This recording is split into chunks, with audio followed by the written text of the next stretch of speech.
Hello दोस्तों, स्वागत है आप सभी का एक बार फिर से आपके अपने YouTube channel TS agri academy में।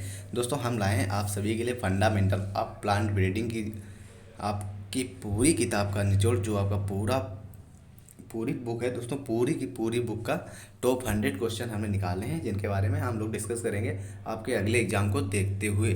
दोस्तों, इसमें हम बात करेंगे टॉप 100 क्वेश्चन के बारे में, जो कि आपकी ही बुक से हैं, जैसा कि हमने ऊपर थंबनेल में दिखाया है। टॉप 100 क्वेश्चन पूरी बुक का निचोड़। तो दोस्तों, अगर आप लोग चैनल पर नए आए हो तो प्लीज़ चैनल को लाइक, शेयर और सब्सक्राइब करना बिल्कुल भी ना भूलें। हमारा पहला क्वेश्चन यहाँ पर दिया गया है। पहले क्वेश्चन में हमने यहाँ पर लिखी है कि प्लांट ब्रीडिंग डेफिनेशन, यानी फंडामेंटल ऑफ प्लांट ब्रीडिंग की डेफिनेशन क्या होती है दोस्तों। होती है कि plant breeding is in art and science of genetic herbicide important of plant, यानी कि प्लांट ब्रीडिंग जो है पौधे की जेनेटिक हाइब्रिडाइड की अनुवंशता के बारे में दर्शाता है। उसके बाद हमारा क्वेश्चन नंबर नेक्स्ट होगा कि ऑब्जेक्टिव्स ऑफ इम्पोर्टेंस जो इसके प्लांट ब्रीडिंग के हैं दोस्तों, क्या होता है। अधिक उपज, गुणवत्ता में सुधार, रोग रोधी कीट रोगिता, शीघ्र प्रयोगिता वाली वैरायटी, आज चीज़ें हम पैदा करते हैं। ठीक है, प्लांट ब्रीडिंग के जो उद्देश्य होते हैं। ठीक है, नेक्स्ट क्वेश्चन रहेगा जर्म प्लाज्म। जर्म प्लाज्म क्या होता है दोस्तों। जर्म प्लाज्म होता है हमारा कि पौधों की प्रजातियों में उपस्थित कुल भिन्नताओं को उस फसल या पौधे का जर्म प्लाज्म कहते हैं दोस्तों। जो पौधे की प्रजातियों में उपस्थित कुल भिन्नताएं होती हैं, उसे उस पौधे का जर्म प्लाज्म कहते हैं उसका। ठीक है दोस्तों, नेक्स्ट है कि जर्म प्लाज्म को पीजीआर यानी प्लांट जेनेटिक रिसर्च भी कहते हैं। प्लांट जेनेटिक रिसर्च को हम जेनेटिक प्लांट को पीजीआर मतलब प्लांट जेनेटिक रिसर्च भी कहते हैं। ठीक है, जर्म प्लाज्म को। नेक्स्ट हमारा क्वेश्चन रहेगा कि पीजीआर को सर्वप्रथम बिजमैन ने रिपोर्ट किया था। सबसे पहले जो पीजीआर को रिपोर्ट किया दोस्तों, वो बिजमैन ने किया। दोस्तों, टॉप 100 क्वेश्चन है और ज़्यादा से ज़्यादा आप लोग अपने इस क्लास को शेयर कीजिए कि आपके अन्य दोस्त भी क्लास में जुड़ सकें। दोस्तों, पूरी बुक का निचोड़ है 100 क्वेश्चन। ठीक है गाइस, पूरी किताब से आप लोग बने रहिए हमारे साथ, और पूरी बुक पढ़ने के बाद टॉप 100 क्वेश्चन निकाले गए हैं दोस्तों। नेक्स्ट क्वेश्चन रहेगा कि जर्म प्लाज्म शब्द यानी टर्म दोस्तों ऑटो फ्रैंकले ने 1968 में दिया। ठीक, जर्म प्लाज्म दोस्तों जो शब्द है ऑटो फ्रैंकले ने 1968 में दिया। ओके गाइस, नेक्स्ट क्वेश्चन रहेगा कि नेक्स्ट क्वेश्चन है कि इन सिटू कंजर्वेशन क्या होता है दोस्तों। जब जर्म प्लाज्म को उसके प्राकृतिक कंडीशन में कंजर्व किया जाता है तो दोस्तों उसे कहते हैं इन सिटू कंजर्वेशन। ठीक है, नेक्स्ट है कि एक सिटू कंजर्वेशन दोस्तों होता है जब जर्म प्लाज्म को आर्टिफिशियल तरीके से स्टोर किया जाता है तो दोस्तों सिटू कंजर्वेशन कहते हैं। ओके, नेक्स्ट क्वेश्चन है कि NVPGR national very of plant genetic research दोस्तों, ये कहाँ है। ये हमारा है स्टैब्लिश्ड बाय ICR इन 1976 में, जो कि है 1976 में न्यू दिल्ली में स्टैब्लिश्ड हुआ NVPGR। ठीक है, नेक्स्ट क्वेश्चन है दोस्तों बड़ा ही इंपॉर्टेंट क्वेश्चन कि यही पूछेगा कि NVPGR की स्थापना कब हुई। तो दोस्तों 1976 में हुई, या इसका मुख्यालय दोस्तों हेडक्वार्टर वो नई दिल्ली में। ठीक है, नेक्स्ट क्वेश्चन रहेगा कि सेंटर ऑफ ओरिजिन यानी सेंटर ऑफ ओरिजिन की संख्या कितनी है दोस्तों।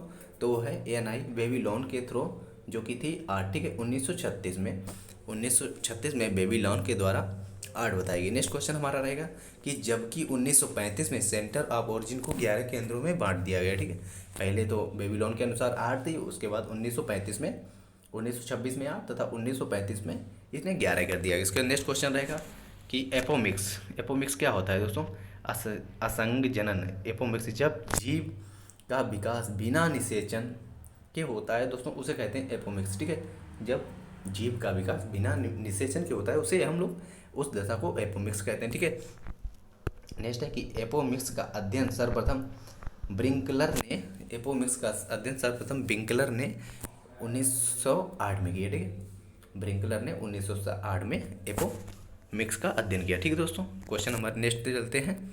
दोस्तों, आप लोग ज़्यादा से ज़्यादा इस क्लास को शेयर कीजिए ताकि आपके अन्य साथी भी इस क्लास का पूरा फ़ायदा उठा सकें। नेक्स्ट क्वेश्चन है कि एपोमिक्स को निम्नलिखित रूप से होते हैं दोस्तों। एपो जो मिक्स होते हैं निम्नलिखित रूप से, ये सभी के सभी पार्थोजेनेसिस, एपोगेमी और एप्सोफेरी तथा डिप्लोवेरी होते हैं। ठीक है, नेक्स्ट क्वेश्चन है कि जब एम्ब्रियो भ्रूण का विकास एक सेल से होता है तब उसे हम लोग अनिषेक जनन यानी कि पार्थिनोजेनेसिस कहते हैं। ठीक है, यानी पार्थिनोजेनेसिस क्या होता है दोस्तों?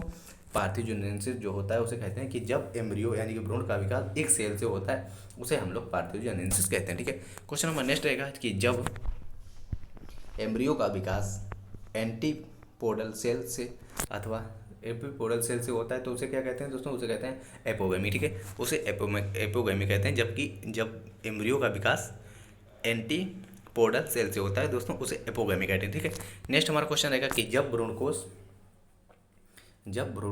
एम्ब्रियो सेक्स का विकास बीजांड की किसी कायिक कोशिका अर्थात सेल्स या बीजांड के किसी अन्य भाग से होता है तो दोस्तों उसे एपोस्पोरी कहते हैं। जब बीजांड भ्रूणकोष का विकास बीजांड से किसी कायिक कोशिका अर्थात चैल्जा या बीजांड के किसी अन्य भाग से होता है तो दोस्तों उसे एपोस्पोरी कहते हैं। नेक्स्ट क्वेश्चन हमारा रहेगा जब भ्रूणकोष का विकास मीजोस्पोर से होता है तब उसे दोस्तों डिप्लोस्पोरी कहते हैं। जब भ्रूणकोष का विकास मीजोस्फीयर से होता है तो दोस्तों डिप्लोस्फीयर कहते हैं। ठीक है, क्वेश्चन नंबर हमारा 19 होगा कि सेक्सुअल रिप्रोडक्शन क्या होता है दोस्तों? सेक्सुअल रिप्रोडक्शन क्या होता है? जब संतति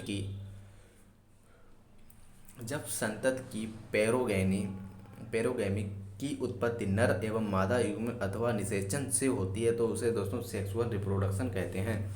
जब संतति की प्रोजिनी की संतति नर तथा मादा युग्म के निषेचन से होती है दोस्तों उसे सेक्सुअल रिप्रोडक्शन कहते हैं। दोस्तों इसका क्वेश्चन नंबर होगा कि लैंगिक जनन में निम्न प्रक्रियाओं का अध्ययन करते हैं। दोस्तों कौन कौन सी प्रक्रियाएं होती हैं दोस्तों? उसमें होती हैं जैसे कि बीजाणु जनन हुआ, युग्मन हुआ, जनन हुआ, परागण हुआ, निषेचन हुआ तथा भ्रूण जनन हुआ। ठीक है, इसके बाद हमारा क्वेश्चन नंबर नेक्स्ट रहेगा कि उभयलिंगी या द्विलिंगी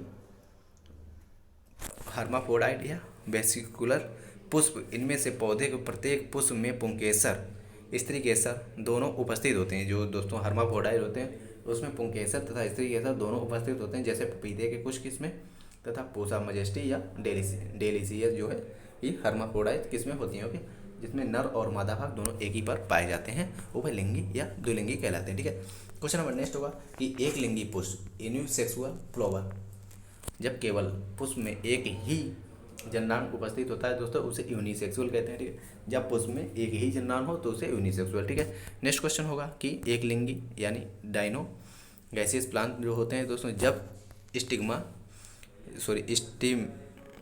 स्टिमिनेट फ्लावर तथा पिस्टल फ्लावर अलग अलग पौधे पर हों दोस्तों तो उन्हें हम लोग क्या कहते हैं? एक लिंगी। जब मतलब स्त्री केसर तथा पुंकेसर अलग अलग होते हैं तो उसे हम लोग कहते हैं ये क्या ना एक लिंगा श्री यानी डायग्नोसियस प्लांट। ठीक है, क्वेश्चन नंबर नेक्स्ट होगा जैसे कि इसमें एग्जांपल दिए गए पपीता, भांग और खजूर। ठीक है, इनमें अलग अलग पुष्प पाए जाते हैं। ठीक है, उभयलिंगी दोस्तों मोनोसियस प्लांट कौन से होते हैं? जब कहते हैं कि जब स्टिमिनेटिव फ्लावर तथा पॉलीप्लॉइड फ्लावर जो है एक ही पौधे पर पाए जाए, यानी कि नर तथा मादा पुष्प कह सकते हैं कि एक ही पुष्प हो तो उसे कहते हैं उभयलिंगी। ठीक है, उभयलिंगी। इसके नेक्स्ट क्वेश्चन हमारा रहेगा कि बीजांड जनन। दोस्तों बीजांड जनन क्या होता है? बीजाणुओं के बनने की प्रक्रिया को बीजाणु जनन कहते हैं। ठीक है, बीजाणुओं के बनने की प्रक्रिया को बीजाणु जनन कहते हैं। ओके, नेक्स्ट क्वेश्चन रहेगा कि बीजाणु अगुणित हैप्लॉप्लॉइड होते हैं जिनकी उत्पत्ति पुंकेसर या परागण एवं पेस्टिसाइड से अर्धसूत्री विभाजन के द्वारा होती है। दोस्तों बीजाणु की जो उत्पत्ति होती है अर्धसूत्री विभाजन के द्वारा होती है। नेक्स्ट क्वेश्चन रहेगा कि बीजाणु जनन दो प्रकार से होता है दोस्तों, कैसे? जैसे मीजोस्पोरिक तथा मोनोस्पोरिक। इसके बाद नेक्स्ट क्वेश्चन रहेगा कि पराग कोष में अर्धसूत्री द्वारा पराग कणों के बनने की प्रक्रिया को माइक्रोस्पोरोजेनेसिस कहते हैं। दोस्तों पराग कोष में अर्धसूत्री द्वारा पराग कणों के बनने की प्रक्रिया को माइक्रोस्पोरोजेनेसिस कहते हैं जो अगुणित होते हैं। ठीक है, नेक्स्ट क्वेश्चन हमारा रहेगा कि बीजांड में अर्धसूत्री मियोसिस द्वारा मेगा स्पोर बनने की प्रक्रिया को हम लोग गुरु बीजांड जनन कहते हैं। ठीक है, नेक्स्ट क्वेश्चन रहेगा कि बीजांड में समसूत्री माइटोसिस के द्वारा मेल फीमेल जो तथा गाइमेट बनने की प्रक्रिया जीमोलैंगनेसिस कहलाती है। ठीक है, नेक्स्ट है कि जीमोलैंगनेसिस दो प्रकार का होता है, माइक्रो गैमेटोजेनेसिस तथा मेगा गैमेटोजेनेसिस। माइक्रो गैमेटोजेनेसिस तथा मेगा गैमेटोजेनेसिस। नेक्स्ट है क्वेश्चन नंबर 32, परागकणों में समसूत्री द्वारा माइक्रोमेट स्पर्म शुक्राणु बनने की प्रक्रिया को माइक्रोमेगाजेनेसिस कहते हैं। ठीक है, नेक्स्ट है कि मेगा स्पोर में 3 बार समसूत्री विभाजन होता है। दोस्तों मेगा स्पोर में जो है 3 बार समसूत्री विभाजन होता है। नेक्स्ट क्वेश्चन है कि जिसमें 8 अगुणित केंद्रक उत्पन्न होते हैं। 3 बार जो विभाजन होगा दोस्तों 8 अगुणित केंद्रक उत्पन्न होते हैं। ठीक है, नेक्स्ट है मेगा स्पोर जो में एक ध्रुव पर बने केंद्रक में के बीच वाले को एक सेल को, जबकि अलग अलग वाले को केंद्रक सेल कहा जाता है। ठीक है, मेगा स्पोर में बने ध्रुवों में केंद्रक में जो बीच वाले सेल को एक सेल तथा अलग अलग वाले को केंद्रक सेल कहते हैं। ठीक है, नेक्स्ट क्वेश्चन रहेगा कि मेगा स्पोर के 3 अंत केंद्रक विपरीत ध्रुवों पर जाते हैं। मेगा स्पोर के 3 अन्य केंद्रक विपरीत ध्रुवों पर जाते हैं, जैसे कि एंटीपोडल सेल। ठीक है, एंटीपोडल सेल। नेक्स्ट क्वेश्चन रहेगा, जबकि मेगा स्पोर में मध्य में बचे शेष दीर्घ केंद्रक को पहला सेकेंडरी मेलिकुलर कहते हैं। नेक्स्ट क्वेश्चन होगा कि मेल गैमेट तथा फीमेल गैमेट के संयोग से जाइगोट बनने को निषेचन कहते हैं। ठीक है, यानी मेल गैमेट तथा फीमेल गैमेट से संयोग से जो बनता है उसे फर्टिलाइजेशन कहते हैं। ठीक है, नेक्स्ट हमारा क्वेश्चन रहेगा कि माइक्रोस्पोर में उत्पन्न 2 या 2 से 1 स्पर्म भ्रूणकोश के एक सेल से संयोग करता है तथा उसे निषेचन कहते हैं। जब माइक्रोस्पोर में उत्पन्न 2 में एक स्पर्म भ्रूणकोश के एक सेल में संयोग करता है उसे हम लोग निषेचन कहते हैं। ठीक, नेक्स्ट क्वेश्चन रहेगा कि जबकि दूसरा स्पर्म भ्रूणकोश के सेकेंडोलाइजेशन न्यूक्लियस सहयोग करे तो उसे ट्रिपल फंक्शन कहते हैं। ठीक है, नेक्स्ट क्वेश्चन रहेगा यानी ट्रिपल फंक्शन कि भ्रूणकोश में निषेचन तथा त्रिसंलयन होने की घटना को द्विनिषेचन कहते हैं। भ्रूणकोश में निषेचन तथा घटना को दोस्तों डबल फर्टिलाइजेशन कहते हैं। नेक्स्ट क्वेश्चन रहेगा परागकण से परागकोश से परागकणों को वर्तिका पर स्टिग्मा पर ट्रांसफर होने की क्रिया को दोस्तों पॉल्यूशन कहते हैं। ठीक है, जब परागकणों से परागकोश से परागकणों को निकलकर किसी पुष्प के अन्य वर्तिका पर पहुंचने की क्रिया को पोलिनेशन कहा जाता है। नेक्स्ट क्वेश्चन होगा कि परागकण की प्रक्रिया जब उसी पुष्प में हो जाती है तो दोस्तों उसे क्या कहते हैं, ऑटोगमी। ठीक है, जब परागण की प्रक्रिया उसी पुष्प में हो जाए उसे ऑटोगमी कहते हैं। ठीक है, नेक्स्ट होगा स्वपरागण को प्रमोट यानी बढ़ावा देने वाली करने वाली जो निम्न स्थितियां हैं उसे क्या कहते हैं, कंडीशंस होनी चाहिए वो होती हैं। ठीक है, नेक्स्ट होगा कि जब एक ही जात में 2 पुष्पों के मध्य परागण हो तो उसे पर परागण कहते हैं, एलोगैमी कहते हैं। जब एक ही जात के 2 पुष्पों में परागण हो तो उसे एलोगैमी कहते हैं। नेक्स्ट क्वेश्चन होगा 45 कि परागण को बढ़ाने वाली परिस्थितियां निम्न हैं दोस्तों, क्या है, यूनिसेक्सुअल, डायलाइनी, डाइक्लोगैमी, हार्बोरी, हेट्रोस्पोली आदि इतनी सारी हैं। नेक्स्ट है कि अनुवांशिकी नरबंधता सामान्यतः एक संप्रभावी जीन द्वारा नियंत्रित होती हैं। दोस्तों अनुवांशिक नरबंधता जो है सामान्यतः एक सिंगल जीन द्वारा नियंत्रित होती हैं। नेक्स्ट क्वेश्चन है कि जबकि सूर्यमुखी सनफ्लावर में अनुवांशिक नरबंधता जीन प्रभावित दोस्तों डोमिनेट द्वारा नियंत्रित होती है। ठीक है, नेक्स्ट क्वेश्चन होगा जब किसी पौधे में पुष्प में परागण निर्जीव तथा निष्क्रिय होते हैं तो किंतु मादा युग्म फर्टिलाइजेशन में होती है उसे कहते हैं, उसे दोस्तों नरबंधता कहते हैं। ठीक है, नेक्स्ट होगा कि नरबंधता को सर्वप्रथम कोल यूटर 1763 में रिपोर्ट किया। कोल यूटर ने नरबंधता को सबसे पहले रिपोर्ट किया। नेक्स्ट है कि नरबंधता का मुख्य उपयोग होता है दोस्तों हाइब्रिड सीड प्रोडक्शन में नरबंधता का उपयोग होता है। ठीक है, हाइब्रिड सीड प्रोडक्शन में नरबंधता का उपयोग होता है। जैसे नरबंधता 3 प्रकार से होती है, जैसे जेनेटिक मेल, ठीक है, स्टरलिटी,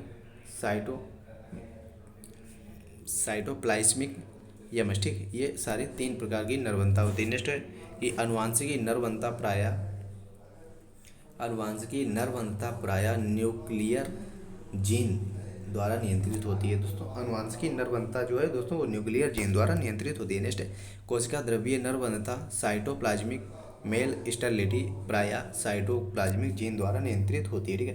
नेक्स्ट है आइसोजेनिक लाइन को थ्री लाइन भी कहते हैं, थ्री लाइन भी कहते हैं। ठीक है। नेक्स्ट होगा कि मेल स्टेरिलिटी लाइन को ए लाइन कहते हैं जिसे क्रॉस के समय मादा के रूप में यूज करते हैं दोस्तों। मेल स्टेरलाइन जो है दोस्तों वो ए लाइन को कहते हैं जिसे क्रॉस के समय मादा के रूप में यूज करते हैं। ठीक है। नेक्स्ट है पॉल्यूशन लाइन को आर लाइन कहते हैं। पॉल्यूशन लाइन को आर लाइन कहते हैं जो फर्टिलिटी को रीस्टोर करती है। ठीक है। नेक्स्ट है कि सो अनिश्चितता को सर्वप्रथम कोल र्यूटर 1764 में रिपोर्ट किया। सो अनिश्चितता को सर्वप्रथम कोल र्यूटर ने 1764 में किया। ठीक है। नेक्स्ट है जब स्वनिश्चितता सेल्फ इनकॉम्पेबिलिटी शब्द या टर्म जो है दोस्तों ये किया स्टाउट ने दिया 1917 में। ठीक है। सेल्फ इनकॉम्पेबिलिटी जो शब्द था दोस्तों स्टाउट ने दिया 1917 में। नेक्स्ट है क्वेश्चन गैमेटोफिटिक स्वनिश्चितता प्रायः गैमेट्स युग्मों द्वारा नियंत्रित होती है। ठीक है। जबकि स्पैरोफिटिक संयोजकता ये परागकणों द्वारा नियंत्रित होती है। ठीक है। नेक्स्ट है स्वनिश्चितता को यस द्वारा डिनोट किया जाता है। स्वनिश्चितता को यस द्वारा डिनोट किया जाता है। ओके। नेक्स्ट है S1 × S2 S1 S2 × S3 S4 में स्वनिश्चितता कंपाबिलिटी होती है। ठीक है। क्वेश्चन नंबर 63 है पिन थर्म वाले पौधे में कंपोट बियल स्वपरागण पाया जाता है। ठीक। कंपोट बियल जो है दोस्तों स्वपरागण पाया जाता है। नेक्स्ट क्वेश्चन होगा कि पिन इंटू पिन और थर्म इंटू थर्म वाले पुष्प में इनकॉम्पैटिबल क्रॉस पाया जाता है यानी कि सेल्फ पॉलिनेशन नहीं होता है। ठीक है। पिन इंटू पिन तथा थर्म और थर्म में सेल्फ पॉलिनेशन नहीं होता है। ओके। जबकि पिन इंटू थर्म में सेल्फ पॉलिनेशन होता है। इसका तो हमारा क्वेश्चन नंबर है कि मोनोसियस 2n-1 कंडीशन को कहते हैं यानी 2n-1 कंडीशन को दोस्तों हम लोग मोनोसियस कहते हैं। ओके। नेक्स्ट होगा कि डबल मोनोसियस जो कंडीशन होती है दोस्तों वो होती है 2n-1 को डबल मोनोसियस कंडीशन कहते हैं। नेक्स्ट क्वेश्चन रहेगा हमारा कि null Somik 2n-2 hole pair is missing. ठीक है। हेल्प्राइड कहते हैं। इसके बाद नेक्स्ट क्वेश्चन रहेगा कि ट्राइसोमिक किसे कहते हैं दोस्तों 2n+1 को ट्राइसोमिक कहते हैं। 2n+1 को ट्राइसोमिक इसे डबल ट्राइसोमिक दोस्तों 2n+1 डबल ट्राइसोमिक। ओके। इसके बाद टेट्रासोमिक 2n+2 जो होता है टेट्रासोमिक। और इसके बाद में हमारा जो पहला दिया था कि trisomic 2n+1 double trisomic 2n+1+1 tetrasomic 2n+2। Okay. त्रिगुणित टेट्राप्लॉइड का अवस्था होती है दोस्तों केला तथा सेब में ट्राइपोलाइट पाई जाती है। ओके। क्वेश्चन नंबर नेक्स्ट होगा कि गेहूं एक एलोहेक्साप्लॉइड है दोस्तों। गेहूं एक एलोहेक्साप्लॉइड है। ठीक है। गेहूं जो है हमारा एक एलोहेक्साप्लॉइड है। इसके बाद प्रथम मानव निर्मित फसल कौन सी है दोस्तों वो है ट्रेटिकल। ठीक है। ट्रेटिकल जिसे ट्रेटिकम एस्टिवम तथा सिकल सीरियम द्वारा विकसित किया गया जिसे ट्रेटिकल एस्टिवम तथा सिकल सीरियम द्वारा विकसित किया गया। नेक्स्ट क्वेश्चन रहेगा कि triangle of mustard Naga Nehru द्वारा दिया गया है दोस्तों। ट्रिंगल ऑफ मस्टर्ड जो है नागा नेहरू द्वारा दिया गया। इसके बाद नेक्स्ट क्वेश्चन है कि म्यूटेशन ब्रीडिंग ह्यूगो ब्रीड द्वारा सन 1909 में दी गई। तो दोस्तों ये हमारे सारे के सारे क्वेश्चन समथिंग कंप्लीट होने वाले हैं। ये कुछ और रहेगा कि लीथल स्टेज पर 100% जीवों की मृत्यु हो जाती है दोस्तों। जो एक लीथल स्टेज होती है उसमें 100% जीवों की मृत्यु हो जाती है। नेक्स्ट है कि सब लीथल स्टेज में सिर्फ 50% की मृत्यु होती है। ओके। इसके बाद नेक्स्ट है कि सब विटल स्टेज में दोस्तों